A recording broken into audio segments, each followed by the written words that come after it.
I can't respond to everything he said because much of these are untrue, but I'll go through a few. First of all, I'm actually very proud of the work we've done with USAID. For example, I don't regret cutting $10 million for male circumcisions in Mozambique. I don't know how that makes us stronger and more prosperous as a nation. I don't regret psychosocial support services. I raised Sudan, Mr. Secretary. Can I respond, Senator, I'd ask you to suspend. You had 7 straight minutes of I chose to use my time that way, Mr. Chairman. That's my right to Please use my suspend time that way. Secretary Rubio. Well, I can go on. I mean, there's other things here. We spent $227,000 for Big Cat's YouTube channel from USAID.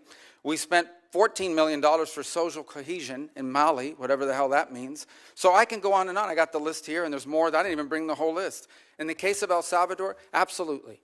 Absolutely. We deported gang members, including the one you had a margarita with. And that guy is a human trafficker, and that guy is a gangbanger, and that guy...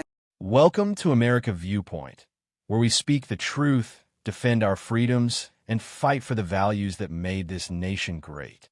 No censorship, no woke spin, just bold, unfiltered commentary from real Americans who love this country. In today's video, we're diving into one of the most explosive moments in a recent Senate hearing. Senator Chris Van Hollen went on a fiery rant against Secretary Rubio, blasting him over everything from foreign aid to immigration policy to Gaza and Ukraine. But Rubio didn't sit back. He fired back with facts, grit, and unapologetic defense of American interests. This wasn't just political theater. This was a clear clash between globalist ideology and America First values. If you're tired of the lies and ready to stand for faith, family, and freedom, hit that like button, subscribe, and ring the Liberty Bell, because this is where the fight begins. Senator Van Hollen. Thank you, Mr. Chairman. Mr. Secretary, you and I served together in Congress for 15 years. We didn't always agree, but I believe we shared some common values. A belief in defending democracy and human rights abroad, and honoring the Constitution at home. That's why I voted to confirm you. I believed you would stand up for those principles. You haven't. You've done the opposite. And you used to speak with conviction about the importance of foreign aid as a tool to advance American values and interests. Then you stood by while Elon Musk took a chainsaw to USAID and other assistance programs. That has left a staggering toll. Broken trust with countries, openings for China and other adversaries, and countless preventable deaths of children and others. Take Sudan, for example. The freezing of U.S. humanitarian assistance forced the closure of nearly 80% of the emergency food kitchens there. 2 million famine-affected people were left without access to food. People died because of those actions. Mothers, fathers, and children. Tons of emergency food that could have saved their lives was left rotting in warehouses because you and Elon Musk refused to let USAID do its job.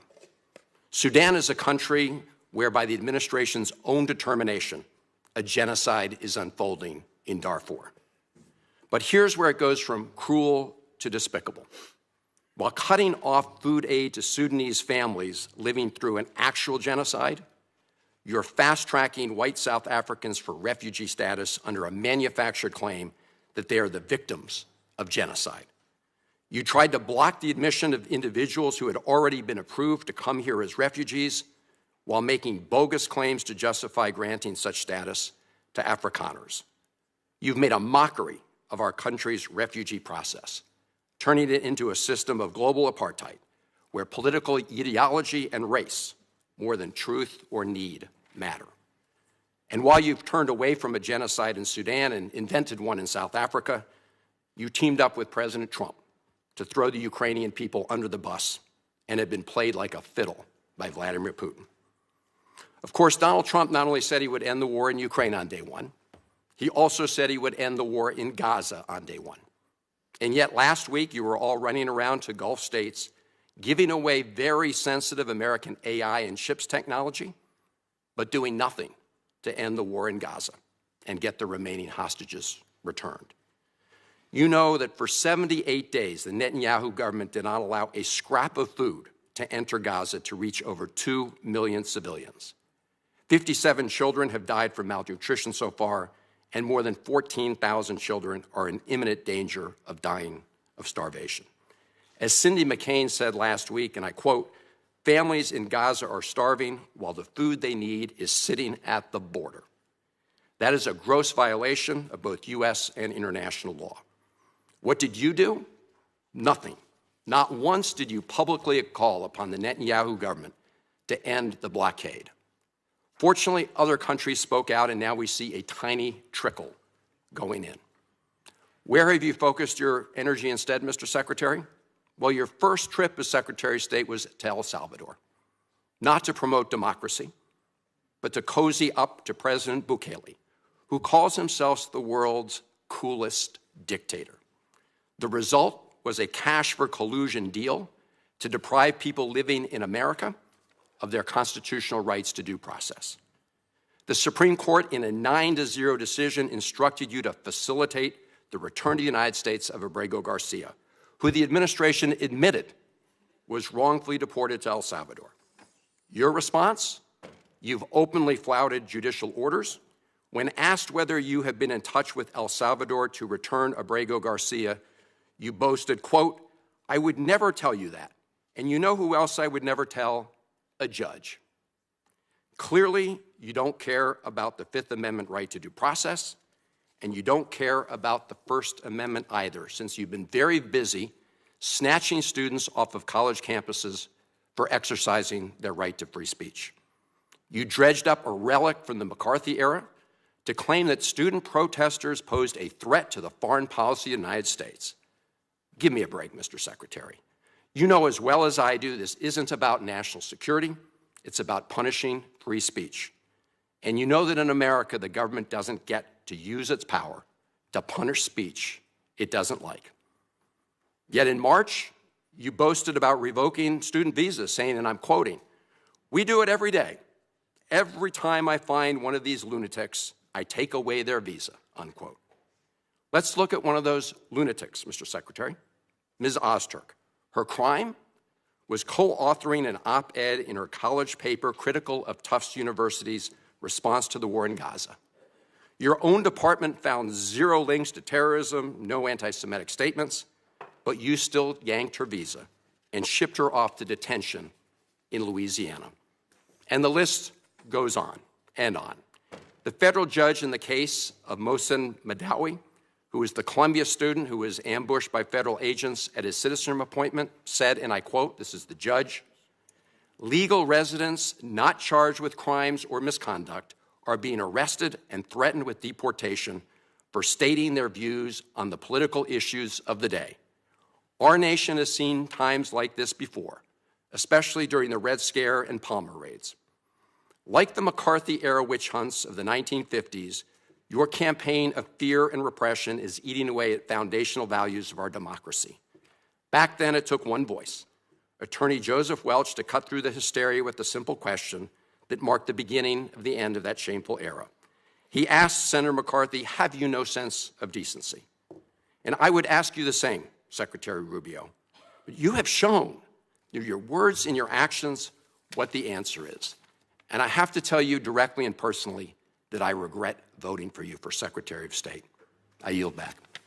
May I respond? You may sit. Well, first of all, your regret for voting for me confirms I'm doing a good job, based on what I know. Well, that's about just your a record and flippant what you statement, stand Mr. for. Secretary. Can I respond, Mr. Chairman? You may. I didn't ask Senator, questions. please let the Secretary have I'd be the floor. happy to, but then I can respond to his Your response. time's up, Senator, and willfully used, I might add. Your remarks do not represent the view of this committee. Well, Mr. Secretary, please. Well, I'd like to. I can't respond to everything he said because much of these are untrue, but I'll go through a few. First of all, I'm actually very proud of the work we've done with USAID. For example, I don't regret cutting $10 million for male circumcisions in Mozambique. I don't know how that makes us stronger and more prosperous as a nation. I don't regret Sudan, psychosocial support services. I raised USAID. Sudan, Mr. Secretary. Can I respond, not Mr. Chairman, or do I? Senator, I'd ask you to suspend. You had 7 straight minutes of I chose to railing on- use my time that way, Mr. Chairman. That's my right to Please use my suspend, time that way. Secretary Rubio. Well, I can go on. I mean, there's other things here. We spent $227,000 for Big Cat's YouTube channel from USAID. We spent $14 million for social cohesion in Mali, whatever the hell that means. So I can go on and on. I got the list here, and there's more. I didn't even bring the whole list. In the case of El Salvador, absolutely. Absolutely. We deported gang members, including the one you had a margarita with. And that guy is a human trafficker, and that guy is a gangbanger, and the evidence is going to be clear. In the days to come, you're going to see who you went to defend. Senator, I'm sorry, please, Mr. Chairman. Secretary Rubio has the floor. Mr. Chairman, he can't make unsubstantiated Senator, comments like that. Secretary Rubio has the floor. You've had Secretary your time. Rubio should take that testimony to the federal court of the United States because he hasn't done it under oath. Here's another point, okay? There is a division in our government between the federal branch and the judicial branch. No judge in the judicial branch cannot tell me or the president how to conduct foreign policy. No judge can tell me how I have to outreach to a foreign partner or what I need to say to them. And if I do reach to that foreign partner and talk to them, I have under no obligation to share that with the judiciary branch. Just like a judge cannot order me to negotiate with a foreign minister of Russia, they cannot order me to negotiate with a foreign minister or the president of El Salvador. And if I did negotiate with them, which we have responded to them, and we've told them, we've had communications with the president of El Salvador, I am under no obligation, under our division of powers in this country, and to share with the judicial branch how I conducted diplomacy of the United States. It would actually be counterproductive. If I started sharing with courts, or frankly, with the media, my conversations with foreign leaders and all of their details, no foreign leader would talk to me again, and we would break trust with them. So I have complied with every court order. What I won't comply with is an order to disclose what I'm saying and what we're talking about with a foreign leader, because then they won't talk to me. Diplomacy doesn't work that way. About the student visas, let me say this. I don't deport anybody, and I don't snatch anybody. The State Department does not have officers in the street snatching everybody. What I do is revoke visas, and it's very simple. A visa is not a right. It is a privilege. People apply for student visas to come into the United States and study.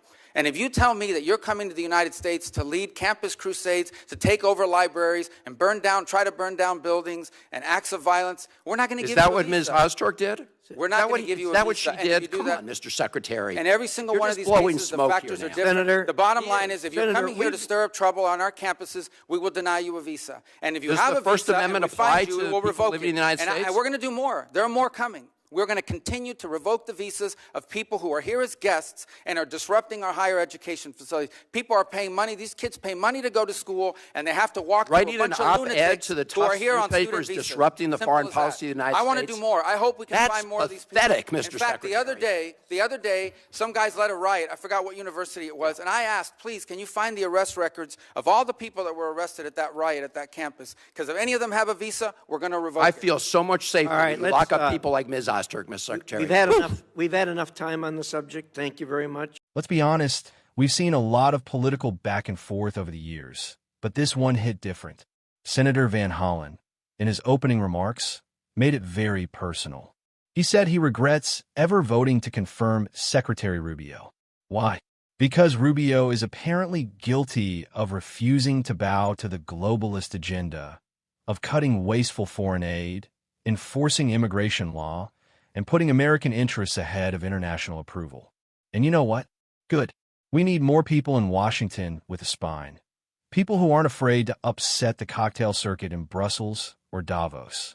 People who understand that our government's first duty is to the American people, not unelected bureaucrats overseas. Van Hollen went on a tirade about Sudan, blaming the administration for halting food aid and accusing them of ignoring a genocide. Now, humanitarian crises are tragic, no question, but let's not forget that America is not the world's ATM, and foreign aid, when done wrong, often ends up in the hands of corrupt regimes or criminal cartels. Rubio rightly pointed out the absurdity of how U.S. taxpayer dollars were being used. $10 million for male circumcision programs in Mozambique, $14 million for social cohesion in Mali, and over $200,000 for a big cat YouTube channel? Are you kidding me? You don't have to be a policy expert to know that this is not how you build a strong nation. Then came the most controversial part. Van Hollen accused the administration of practicing global apartheid, suggesting that granting refugee status to white South Africans fleeing violence was somehow racist. Let me ask you, when did it become controversial to protect any people from persecution, regardless of their race? Since when did helping Afrikaners fleeing brutal farm murders become an offense to woke ideology. This is the game the radical left plays. It's not about who's in danger. It's about who checks the right political boxes.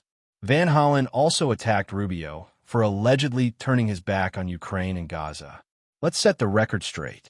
Under President Trump and leaders like Rubio, we saw real peace deals in the Middle East.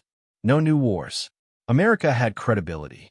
But now, we're handing out sensitive AI and shipbuilding technology to Gulf states, while 2 million Gazans go hungry and Hamas continues to hide behind civilians. And Van Hollen wants to lecture us on morality? Then there's the El Salvador issue. Van Hollen mocked Rubio for meeting with President Bukele, calling him a cool dictator. But let's be real. Bukele is taking the fight directly to gang violence, drug lords, and human traffickers, and it's working. He's not perfect, but he's cleaning up the mess. What does Van Hollen want? Another weak-kneed partnership with regimes that say the right things at the UN, but stab us in the back. Now let's talk about what really fired them up, the student visa controversy. According to Van Hollen, Rubio is bringing back McCarthyism for revoking visas of students protesting the Gaza war. One case involved a student who co-authored an op-ed. He says she did nothing wrong, and yet she was detained and deported. Rubio's response was crystal clear. A visa is not a right. It's a privilege. Let me repeat that. A visa is a privilege. Not everyone is entitled to live in this country. And if you come here on a student visa, then spend your time organizing riots, occupying libraries, or burning flags. You don't get to stay. This is not a crackdown on speech. It's a crackdown on chaos. You want to speak out? Fine. But you don't get to tear down our institutions while living here as a guest. Rubio even said, if you're coming here to stir up trouble on our campuses, we will deny you a visa. And you know what? That's exactly what a responsible Secretary of State should do. Van Hollen tried to play constitutional scholar, accusing Rubio of ignoring court orders by not revealing diplomatic communications. But that's not how it works. Diplomacy requires trust. And no foreign leader will ever speak openly if they know their conversations are going to be dragged into U.S. courtrooms or splashed across CNN. Rubio isn't violating the Constitution. He's protecting the separation of powers. You know what this hearing really exposed? It exposed how out of touch some of our lawmakers have become. They're more worried about what the UN thinks than what Americans need. They'd rather fund foreign social programs than secure our border or fix our inner cities. They're mad because Rubio won't play ball, because he won't apologize for putting America first. And that's why I support Secretary Rubio's stand. We need bold leadership in these times. Leadership that doesn't crumble under media pressure. Leadership that says, we love our country, we believe in our Constitution, and we won't be bullied by radical ideologues. This wasn't a hearing. This was a battle for the soul of our foreign policy. And make no mistake, the lines have been drawn. On one side, globalists, race baiters, and apologists for chaos. On the other, patriots, defenders of free speech, and fighters for American sovereignty. This is America Viewpoint, where we don't whisper, we roar. We stand tall, speak loud, and never back down from defending truth and liberty. If this message fired you up, smash that like button, hit subscribe, and turn on notifications, because the fight for America doesn't end when the video does. Until next time, stay strong, stay free, and may God bless the United States of America.